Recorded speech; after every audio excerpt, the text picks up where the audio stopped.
हमारी दूसरी रचना है रेखाखंड पर स्थित किसी बिंदु पर लंब खींचना।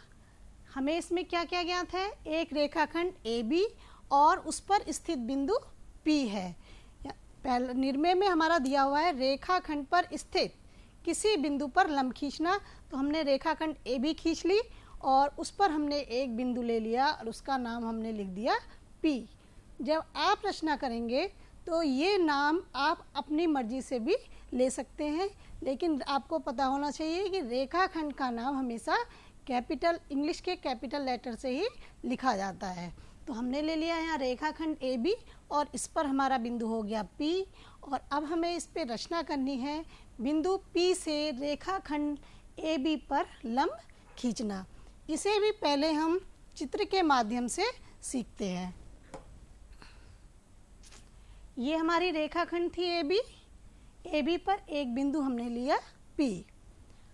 प्रकार में कोई भी त्रिज्या लेकर बिंदु P को केंद्र मानकर, जैसे आपका यहाँ लिखा भी है रेखाखंड AB पर स्थित बिंदु P को केंद्र मानकर किसी त्रिज्या से एक चाप खींचिए।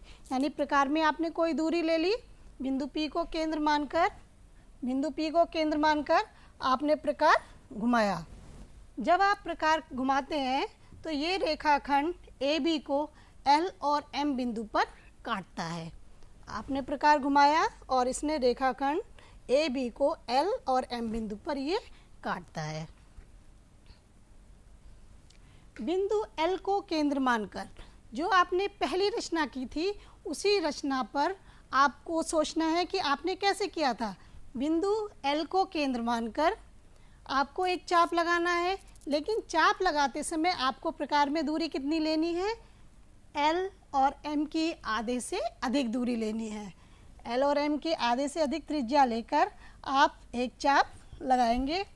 उसी दूरी से बिंदु M को केंद्र मानकर एक दूसरा चाप लगाते हैं और दोनों चाप एक दूसरे को N बिंदु पर काटते हैं और हम फिर N और P को मिला देते हैं। जिस क्रम में हमने रचना को किया है, स्टेप बाय स्टेप जैसे जैसे हमने उसको किया है उसी क्रम में हम रचना को लिखते भी जाते हैं और यही हमारा रचना का चरण होता है। तो रचना का हमारा इसमें पहला चरण हो गया कि हमने रेखाखंड AB खींची, AB पर एक बिंदु P लिया। दूसरा पॉइंट हमारा हो गया बिंदु L को केंद्र मानकर LP से बड़ी त्रिज्या लेकर एक चाप लगाया, यानी LP से ज़्यादा दूरी लेकर एक चाप लगाया। फिर बिंदु M को केंद्र मानकर उसी त्रिज्या से एक और चाप लगाया। दोनों चाप एक दूसरे को बिंदु N पर काटते हैं। बिंदु P और N को मिलाकर दोनों ओर बढ़ा दिया। यही रेखा PN दी हुई रेखाखंड AB पर लंब है।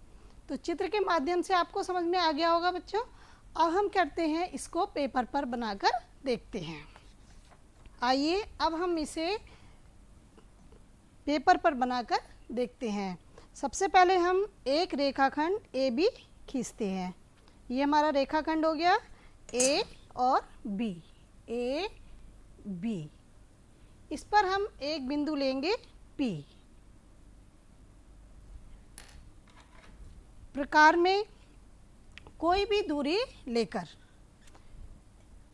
बिंदु P को केंद्र मानकर एक चाप लगाया हमने। जो रेखाखंड AB को किस बिंदु पर काटता है? L और M। तो हमने इसका नाम लिख दिया L और M। अब हम प्रकार में LP की आधे से अधिक दूरी लेंगे। इसे हम नाप लेते हैं। ये आधा हो गया और इसको बढ़ा दिया हमने, ये आधे से अधिक दूरी हो गई। जैसा कि इसमें हमने आपको बताया था, आधे से अधिक दूरी लेकर एक चाप लगाया। अब हम उसी दूरी से बिंदु M को केंद्र मानकर, पहले हमने L को केंद्र मानकर एक चाप लगाया था, अब हम जो दूसरा चाप लगाएंगे बिंदु M को केंद्र मानकर दूसरा चाप लगाते हैं। पहले चाप को थोड़ा सा बढ़ा लीजिए। ये दोनों चाप एक दूसरे को N बिंदु पर काटते हैं, तो हमने इसका नाम लिख दिया यहाँ पर N।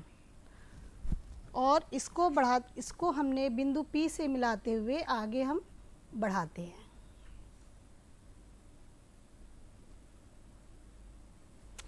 हमने बिंदु P से बढ़ाते हुए इसको आगे बढ़ाया। इस प्रकार हम देखते हैं कि जो हमारा रेखाखंड AB था उस पर एक बिंदु P दिया हुआ था और इस बिंदु P से हमने इस रेखाखंड पर एक लंब समद्विभाजक खींच दिया है। आइए अब हम इसके आगे दूसरी रचना देखते हैं। रेखाखंड से बाहर स्थित बिंदु से रेखाखंड पर लंब खींचना। जो हमने पहले रचना की थी वो रेखाखंड पर स्थित बिंदु था। अब हम जो रचना करेंगे वो है रेखाखंड के बाहर कोई बिंदु लेना है हमें। तो हमें क्या क्या ज्ञात है कि रेखाखंड AB है और इसके बाहर कोई बिंदु P स्थित है। रचना करनी है रेखाखंड AB पर बिंदु P से लंब की।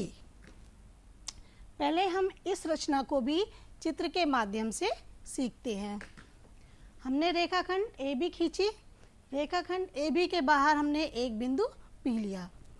प्रकार में उचित दूरी लेकर, वो दूरी इस तरीके से लेनी है कि जो रेखाखंड AB को टच करते हुए जाए। बिंदु P को केंद्र मानकर एक चाप लगाया। जो चाप L और M रेखाखंड AB को L और M बिंदु पर काटता है। इसके बाद L और M की आधे से अधिक दूरी लेकर हम एक चाप लगाते हैं। कहाँ से लगाएंगे? बिंदु L को केंद्र मानकर। दूसरा चाप हम बिंदु M को केंद्र मानकर लगाते हैं और दोनों चाप एक दूसरे को K पर काटते हैं। फिर हम इसको P और K को आपस में मिला देते हैं। आइए अब हम इस रचना को पेपर पर बनाकर देखते हैं। हमने एक रेखा खींची AB। ये हमारी एक रेखाखंड हो गया AB। इसके बाहर हमने एक बिंदु लिया P। प्रकार में उचित दूरी लेकर बिंदु P को केंद्र मानकर एक चाप लगाते हैं। ये चाप रेखाखंड AB को L और M बिंदु पर काटता है। इसका नाम लिख दिया हमने L और M। L और M।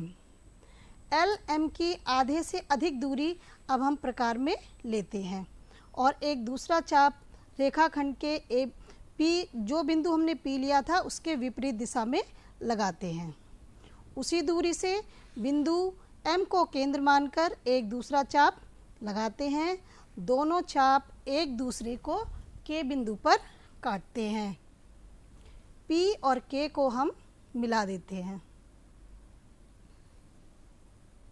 इस प्रकार PK को मिलाने पर एक बिंदु हमारा N जो रेखाखंड को दो समान भागों में विभाजित करता है। यदि हम इसको नापेंगे तो ये हमारी LN दूरी और MN दूरी दोनों आपस में बराबर आती है।